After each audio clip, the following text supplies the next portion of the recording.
राम राम शेतकरी मित्रांनो, पीएम किसान योजनेच्या माध्यमातून जे पात्र शेतकरी आहेत अशा शेतकऱ्यांना 2,000 रुपये मिळत असतात। सुरुवातीच्या काळात जवळपास जास्तीत जास्त शेतकऱ्यांना मिळाले, मात्र त्यानंतर शासनाने त्यामध्ये काही निर्बंध, अटी, नियम घातले आणि त्यामध्ये ई-केवायसी या गोष्टी सगळ्या लादल्यामुळे बरेचसे शेतकरी हे अपात्र झाले होते। मग त्यांना पुन्हा डॉक्युमेंटेशन करणं, ई-केवायसी करणं, त्यांची 7/12 बरोबर आहे का, त्यांचं लँड सीडिंग बरोबर आहे का, अशा सर्व गोष्टी करण्यात आल्या। आणि त्यामध्येच पुन्हा एक त्या पोर्टलवर एक ऑप्शन दिलेलं होतं, व्हॅल्यू एंट्री सरेंडर।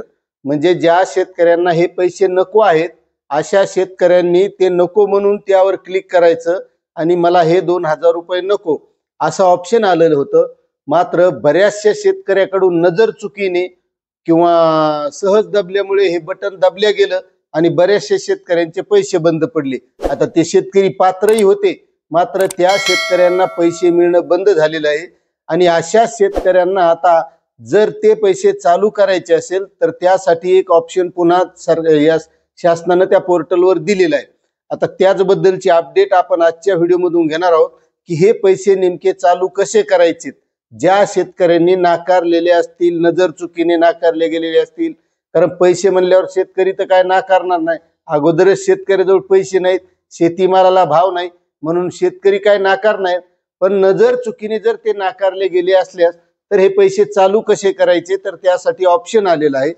तर मित्रांनो, आपल्याला काय करायचंय, पोर्टलवर आपल्याला तिथं एक व्हॅल्यू एंट्री सरेंडर रिव्होकेशन असा ऑप्शन दिसतंय, त्या ऑप्शनला क्लिक करायचंय आणि ते क्लिक केल्याच्या नंतर आपल्याला जो काही रजिस्ट्रेशन आयडी आहे तो रजिस्ट्रेशन आयडी तिथं मागितला जातो, तो रजिस्ट्रेशन आयडी टाकायचा। आता जवळपास शेतकऱ्यांना तो रजिस्ट्रेशन आयडी नेमका काय आहे लक्षात नसतो, तर तिथं आपल्याला मोबाईल नंबरवर आपल्याला तो रजिस्ट्रेशन आयडी सुद्धा काढता येतो।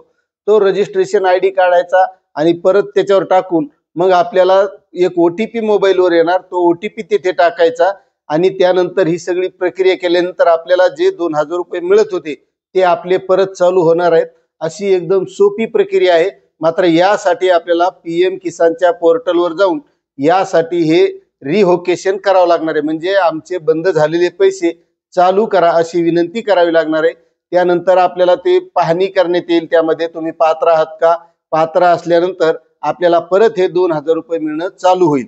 आणि हे 2,000 रुपये मिळत असल्यामुळे नमो शेतकरी सन्मान योजनेचे सुद्धा याच पोर्टलवर आधारित असल्यामुळे ते सुद्धा मिळणार आहेत। अशी ही महत्वाची अपडेट होती। जर तुमचे कोणाचे बंद झालेले असतील तर आपण हे चालू करून घ्यावेत। आणि महत्वाची एक गोष्ट मित्रांनो, तुम्ही जर आपल्या चॅनलवर नवीन असाल तर चॅनलला सबस्क्राईब करा, व्हिडिओला लाईक करा। भेटूया अशाच नवनवीन माहितीसह नवीन व्हिडिओमध्ये। धन्यवाद।